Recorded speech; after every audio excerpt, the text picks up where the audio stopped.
This was the moment MPs wrestled control of the UK Parliament by voting themselves the right to choose which bills are put forward for debate, normally a privilege only afforded to the government. The ayes to the right, 328. The noes to the left, 301.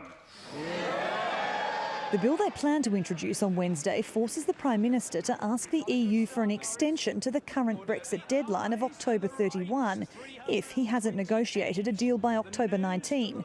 Boris Johnson is using the threat of no-deal Brexit as a negotiating tactic to get a better Brexit deal from the EU, and he's furious Parliament is trying to thwart his strategy. Of course, point of order, the Prime Minister. There'd be no doubt, Mr. Speaker, about the consequences of this vote tonight. It means that Parliament is on the brink of wrecking any deal that we might be able to strike in Brussels, because tomorrow's bill would hand control of the negotiations to the EU, and that would mean more dither, more delay and more confusion.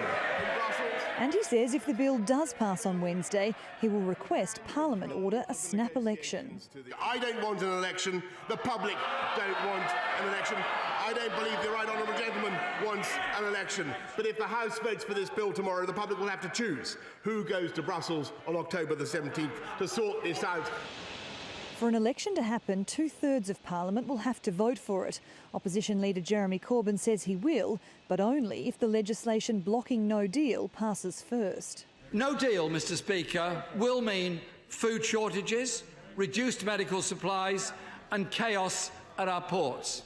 This was a bad day for Boris Johnson. 21 of his own MPs defied his orders to vote with the opposition, and they're likely to do the same again in Wednesday's vote. To make matters worse, one MP quit the party completely, leaving the government without a parliamentary majority. And while Boris Johnson is polling relatively well at the moment, calling an election is a risky tactic. Opposition to the Prime Minister's Brexit strategy is growing not just in Parliament but also in the street, particularly following his decision to suspend Parliament for 5 weeks from next week.